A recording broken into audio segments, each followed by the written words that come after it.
Welcome to our YouTube video series on corporate business law. My name is Christopher Neufeld of Neufeld Legal, and in this particular YouTube video, we're going to discuss the Section 85 tax rollover.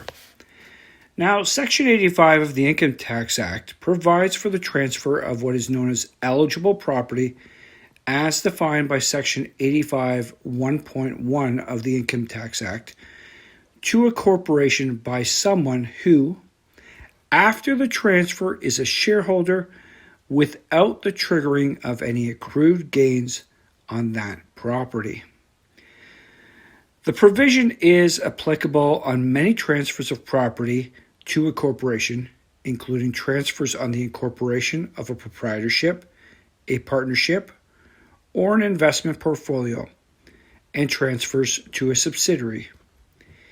It is also applicable on the transfer by an individual of shares in one corporation to another corporation, perhaps to effect one form of estate freeze or another. The party transferring the property, known as the transferor, can be an individual, a trust, a corporation, or a partnership, either resident or non-resident in Canada. In order for the rollover to apply, the following conditions must be met. First, the corporation must be a taxable Canadian corporation as defined by subsection 89(1) of the Income Tax Act. Second, the consideration received by the transferor must include shares, at least one share or a fraction of a share by virtue of IC 7619R3, paragraph 8, although a more literal interpretation of the provision might suggest two or more shares or fractions thereof for each type or class of asset of the corporation. Third, the property transferred must be eligible property, defined to include, among other property, capital property, including both depreciable and non-depreciable capital property, but must usually not real property owned in any manner by a non-resident. Eligible capital property, a resource property, or inventory other than real property, an interest therein, or an option in respect thereof, as defined in subsection 85 1.1. And finally, the taxpayer or taxpayers and the corporation must jointly elect to have the rollover provisions apply, submitting Form T 2057 for transfers from a corporation and Form T 2058 for transfers from a partnership on or before the first time for filing a tax return of any person who was a party to the election for the year in which the property was transferred, pursuant to subsection 85(6).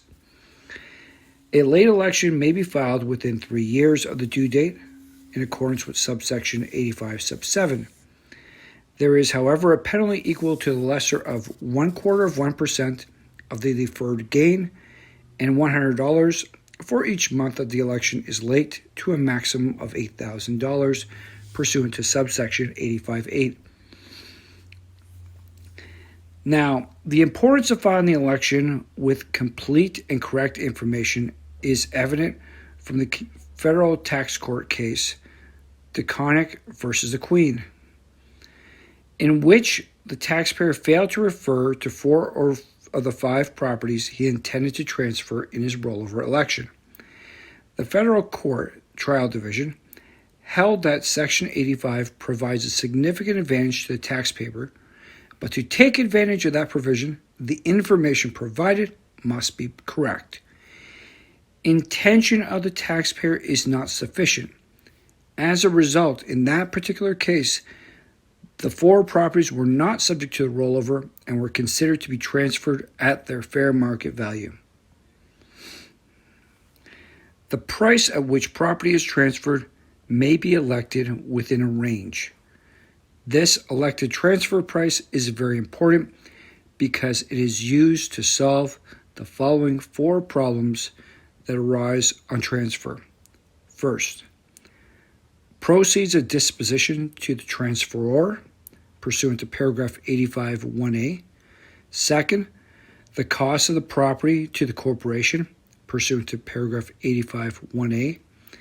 Third, the cost of the package of consideration taken by the transferor from the corporation in return for the assets transferred to the corporation, paragraphs 85 1F, G, and H. And finally, a part of the calculation of paid-up capital for tax purposes, subsection 85 2.1. Thus, in order to defer the maximum capital gain or income, the elected transfer price should be the minimum in the range. To ensure that the absolute minimum is selected, it is necessary to make sure that consideration other than shares, for example, debt, cash, etc., also known as the boot, taken from the corporation is no more than the lesser or least of 2 or 3 amounts at the bottom of the appropriate column in the range. It should be recognized that the amount of this non-share consideration taken from the corporation is the only decision variable in establishing the limits of the elected transfer price range. The other items, such as fair market value and tax value of the property transferred, are fixed, although often not with great precision at the time of the transfer, and cannot be varied on the transfer. Although it is not necessary to take non-share consideration, it will usually be beneficial to take the maximum amount of boot that will still permit a transfer of the property, an amount that will fully defer the accrued gains on the property. The benefits of receiving cash as boot without triggering tax on the accrued gains are obvious. Even if debt of the corporation is received as boot, the debt can be redeemed for cash later without any adverse tax consequences. However, where Section 84.1 applies on the transfer of shares, taking the maximum boot will not be beneficial. One of the most common errors in the application of Section 85 is to forget to include in boot the debts of the transferor which are assumed by the corporation. Where the maximum new debt has already been exchanged on the transfer, this omission will cause unwanted income inclusions through an automatic bump in the elected amount for the excess boot, for example, the assumed debts. If the fair market value of non-share consideration received, once again the boot, labeled as the lower limit, is greater than the fair market value of property transferred to the corporation, labeled as the upper limit, then the transfer price will be the latter amount. This will create other problems that need to be addressed.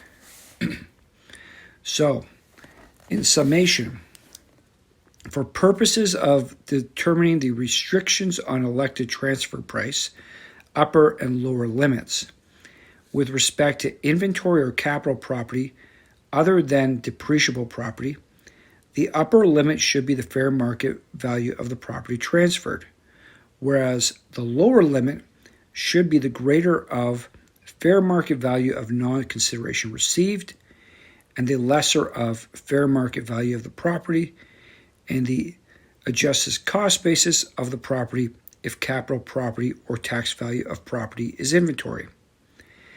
As for depreciable capital property, the upper limit is the fair market value of property transferred, and the lower limit is a greater of fair market value of non-share consideration received, and the least of fair market value of the property, the UCC of class of the property, and the cost of the property to transferor. Now, with respect to eligible capital property, the upper limit, once again, is the fair market value of the property transferred, while the lower limit is the greater of the fair market value of non-share consideration received and the least of fair market value of the property, 4/3 of the cumulative eligible capital balance, and full or actual cost of the property to the transferor. So these are but the basics in the tax specifics of a Section 85 rollover. Thank you.